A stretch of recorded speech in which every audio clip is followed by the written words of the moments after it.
अन्याय किया है, तुमको अगले जन्म में एक धरती पर मानव बनना पड़ेगा, दासी का पुत्र बनना पड़ेगा। और तब वही श्री यमराज जी दासी पुत्र श्री विदुर जी बन करके आए। पर फिर भगवान ने इन पर कितनी बड़ी कृपा करी, क्या कृपा करी। अब गुण बताए कि ऐसी प्रीत करी वृंदावन, गोपियों के नाचे नचारे, ठकुराई भूल गए, रथ चला रहे हैं, और दुर्योधन के मेवा त्याग के विदुर का सूखा छिलका साग खा रहे हैं। लेकिन अंत में कहते सूर क्रूर इस लायक नहीं, के ही विधि करूं बड़ाई। शब्द नहीं है हमारे पास प्रभु आपके स्वभाव का गुण गाने का, इसलिए के ही विधि करूं बड़ाई। भगवान प्रेम के वशीभूत हैं। आज आए विदुरानी के घर, दुर्योधन ने सुना कृष्ण आने वाला है, राजाधिराज है, द्वारिका का राजा है, 56 भोग बनवाए। भगवान आए, कहता है देखो आप द्वारिका के राजा हो, आपका खूब सम्मान है दुनिया में, आपको इन दो भाइयों की लड़ाई में नहीं पड़ना चाहिए। लेकिन भगवान इसके लिए थोड़ी आए हैं, भगवान को पता था ये थोड़ी समझेगा, ये थोड़ी मानेगा। भगवान किसके लिए आए हैं,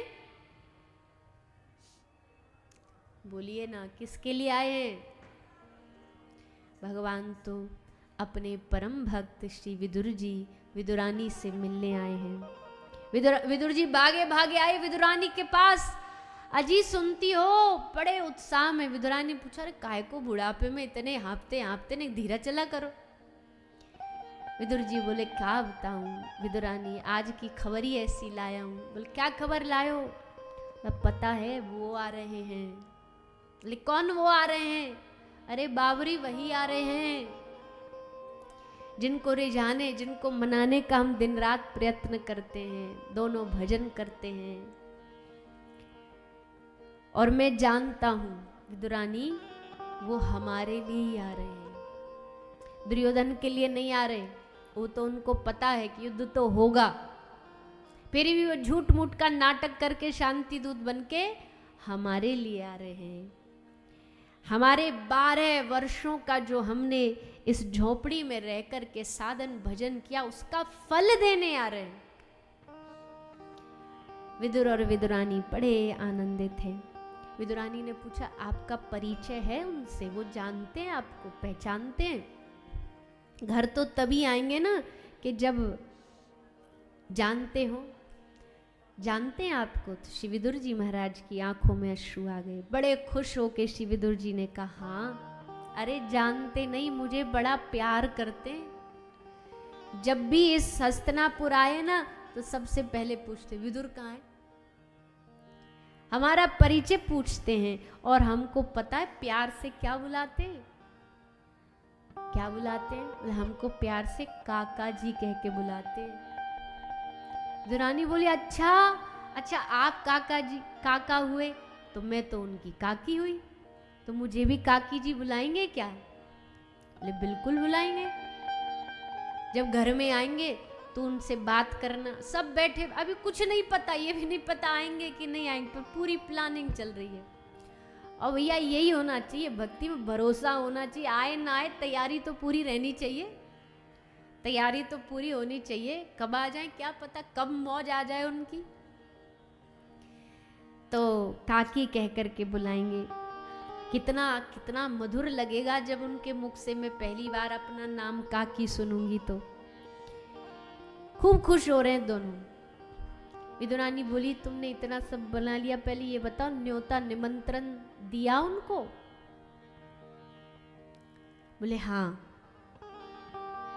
बोले मिले थे। बोले ना मिला नहीं था। बोले मिला नहीं था तो फिर कैसे न्योता दे दिया। बोले मन से दे दिया, हमने मन से न्योता दे दिया। विदुरानी कहती आप भी हद करते हो, मन से न्योता दे दिया, उन तक खबर कैसे पहुंची होगी। बोले विदुरानी सबसे पहले उन तक खबर मन से ही जाती है, सबसे पहला निमंत्रण उनका मन से ही जाता है। और हमको तो इतना भी भरोसा, जब हमने न्योता दिया तो उन्होंने उस न्योते को एक्सेप्ट भी कर लिया, स्वीकार भी कर लिया। हमको ऐसी आभास हुआ कि उन्होंने कहा कि हम अवश्य आएंगे। दोनों ने मन ही मन भगवान को न्योता दिया। आए प्रभु, जैसे आए पूरे ब्राह्मणों का समाज इकट्ठा है, सब वेद मंत्र बोल रहे हैं, कोई विष्णु सूक्त का पाठ कर रहा है, वैष्णव खड़े हैं वो हरि नाम कीर्तन कर रहे हैं, उद्धव पंखा झलते हुए आ रहे हैं, और वहीं कोने में श्री विदुर जी महाराज के प्रेमाश्रु निकल रहे हैं। विदुर जी भगवान का वैभव देख करके बोलने की अब हिम्मत नहीं रही। भगवान ने दुर्योधन का भोग ठुकरा दिया। अब जब दुर्योधन का कैंसिल हो गया तो और वहां राजा खड़े थे, उनको लगा कि हमारा चांस है। वो बोले महाराज हमने बनाया हमारे घर, आप चलो हम भाव से पवाएंगे। भगवान ने कहा तुम्हारे यहाँ भी नहीं जाना। राजाओं को मना कर दिया। ऋषि बोले लगता हमारे कुटिया पे आएंगे। बोले महाराज आप प्रभु आप हमारे घर आइए, हम तो सात्विक जीवन जीने वाले। प्रभु ने कहा बाद में कभी, आज नहीं। ब्राह्मण बोले अरे प्रभु हमारा घर तो वेद शास्त्र पुराण मंत्रोच्चारण से शुद्ध हो चुका है, वहां का तो भोजन भी शुद्ध है, वातावरण में आप हमारे। भगवान बोले वो भी बाद में, अभी हमारा मन कहीं जाने का नहीं है। दारुक को बोला दारुक रथ लगा चलना है, और दारुक को रथ तैयार किया। ठाकुर जी बैठे। ऋषियों को लगा था हम त्यागी हैं, ब्राह्मणों को लगा था हम विद्वान हैं, पर आज कृपा तो ठाकुर जी को विदुर जी पर करनी थी, इसलिए सब को छोड़ करके दारुक को लेके अकेले श्री कृष्ण विदुर और विदुरानी के घर आ गए। विदुर जी तो यही सभा में थे, इनको तो पता भी नहीं था कि ये घर जा रहे हैं। विदुर जी सभा में ही है। और तब श्री कृष्ण विदुरानी के घर गए, दरवाजा खोला, और जैसे दरवाजा खोला विदुरानी की इच्छा जाते ही भगवान ने पूरी करी। बड़े प्रेम से बोले काकी जी प्रणाम। और जैसे काकी जी बोले, विदुरानी का हृदय एकदम पहले से ही बावरी थी, काकी जी सुन के और बावरी हो गई। अब तो कुछ होश ही नहीं रहा कि करना क्या है आगे। ऐसे की ऐसे खड़ी है अपने दरवाजे पर। भगवान को 5, 10, 20 मिनट हो गए खड़े खड़े। भगवान ने कहा काकी जी इसके लिए बुलाए थे कि हमको भीतर भी नहीं घुसने दोगी, अंदर नहीं लेके जाओगी क्या? अरे वहां इतने बढ़िया बढ़िया माल रखे थे दुर्योधन ने, हम जोश जोश में सबको छोड़ा, या पेट में चूहा कूद रहे हैं। कुछ खवाओगी पिवाओगी नहीं क्या? तुम्हारे दरवाजे तुम्हारे द्वार आए हैं। अरे प्रभु मैं भी बावरी हूँ एकदम। भगवान का हाथ पकड़ा, भीतर लेकर के आई।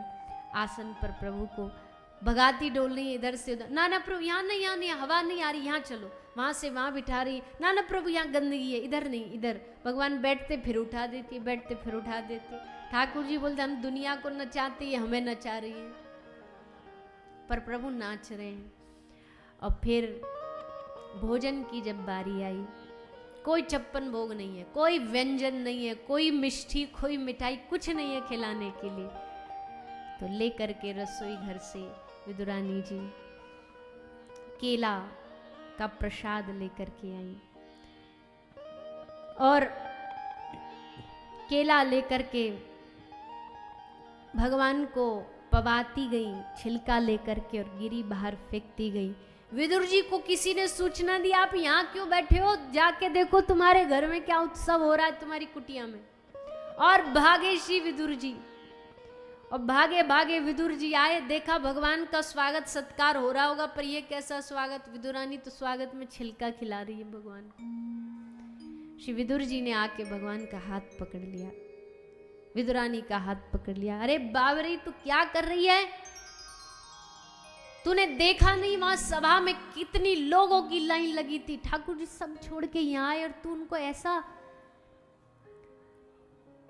लेकर के हाथ पकड़ लिया, केला छीन लिया, छिलका उतार के अब केला देने लगे श्री विदुर जी।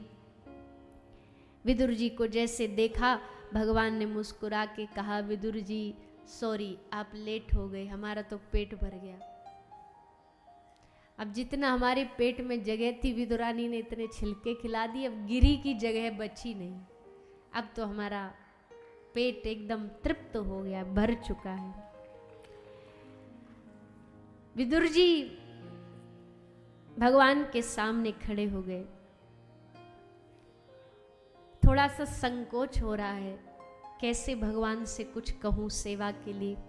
भगवान ने संकोच को दूर करने के लिए कहा, काका जी अब इतना पेट भर गया, मन कर रहा थोड़ी देर विश्राम करें, आओ। उनको बिठाए और उनकी गोद में सर रख करके विश्राम करने लगे। विदुर जी की गोद में सर भगवान ने रखा, और जब भगवान ने सर रखा ना, तो प्रभु के कान का जो कुंडल था उसकी छाप श्री विदुर जी की जंघा पर छप गई, और वो आजीवन रही। और विदुर जी उसको, भगवान के चिन्ह को देख देख करके दिन भर प्रभु का स्मरण करते थे, याद करते थे। ऐसा अद्भुत भक्त और भगवान का मिलन हुआ।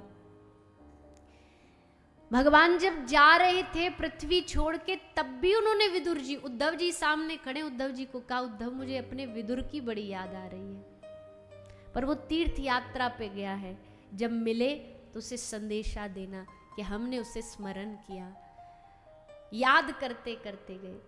फिर उसके बाद जब उद्धव जी मिले विदुर जी से, बताया आप कितने भाग्यशाली हैं, जाते जाते भी, लीला विश्राम करते करते भी भगवान ने आपको याद किया, बड़े भाग्य हैं आपके। और भगवान ने आदेश दिया है आप मैत्रेय मुनि के पास जाइए, उनसे संवाद करिए। तो अब यहाँ से मैत्रेय मुनि और विदुर जी का संवाद शुरू होता है। फिर भगवान के वराहावतार की कथा आती है। भगवान ने वराहावतार धारण किया। कपिल देहुति संवाद आता है, भगवान ने कपिल अवतार धारण किया है और माता देहुति को उपदेश दिया। माता देहुति उपदेश पाके बड़ी धन्य हुई। कार्तिक मास में कृष्ण पक्ष की पंचम तिथि को, मध्यकाल को कपिल भगवान प्रगटे हैं। इनसे पहले 9 कन्याएं हुई देहुति माता को। कला, अनसुईया, अरुंधति, ख्याति, शांति, श्रद्धा, गति, ये सब 9 कन्याएं हुई। इन 9 कन्याओं के विवाह 9 ऋषियों से कर दिए गए। श्री मरीचि ऋषि का विवाह कला से कर दिया गया, अत्रि जी का विवाह अनुसुईया माता से हो गया, वशिष्ठ जी के विवाह अरुंधति मैया से हो गया, अंगिरा का विवाह श्रद्धा नाम की कन्या से हो गया, भृगु जी का विवाह ख्याति नाम की कन्या से हो गया। और इन्हीं ऋषियों से ब्राह्मण वंश, ब्राह्मण जो गोत्र होते हैं, इन्हीं 9 कन्याओं से 9 ब्राह्मणों के परिवार आगे बढ़े। फिर कपिल भगवान प्रकट हुए। कपिल भगवान से एक दिन माता देहुति, है तो पुत्र ही, पर एक दिन याद आया कि ब्रह्मा जी ने कहा था तुम्हारे घर भगवान आएंगे पुत्र बन के, तो इन भगवान से तो फिर मन की सब जिज्ञासा पूछ लेनी चाहिए। तो माता देहुति ने प्रश्न किया, हे प्रभु, संसार में सच्चा सुख है कि नहीं है, और अगर है तो कहाँ है? क्योंकि आज तक मैंने खूब सुख भोगा, लगा था कि सुख भोगने से शांति मिल जाएगी। अक्सर आदमी यही तो सोचता है कि उसे लगता है सुख भोगने से उसे शांति मिलेगी, लेकिन जितना सुख भोगता है उतना सुख भोगने की और उसकी तृष्णा बढ़ती है, खत्म नहीं होती, विश्राम नहीं होती। तो प्रभु थोड़े समय के लिए ये मन शांत रह करके प्रभु का भजन कर सके, इसका उपाय बताओ। तो भगवान ने अपनी माता को कहा, माँ तुम अपने मन को संयम के द्वारा भगवान में लगाओ, और अगर संयम से कोई अपने मन को भगवान में नहीं लगा पा रहा तो नित्य निरंतर भगवान के नाम का स्मरण करो, नाम जाप करो, उससे मन धीरे धीरे भगवान में लग जाएगा। नाम का गुणगान किया श्री कपिल भगवान ने। अन्य भी कई साधनों के उपदेश दे करके फिर श्री कपिल भगवान ने माँ को कहा, मैया देखो आप हमारी माँ हो, ये सोच के ये मत सोचना भजन नहीं करना पड़ेगा। चाहे भगवान की मैया हो चाहे पिताजी हो, भजन सबको करना पड़ेगा।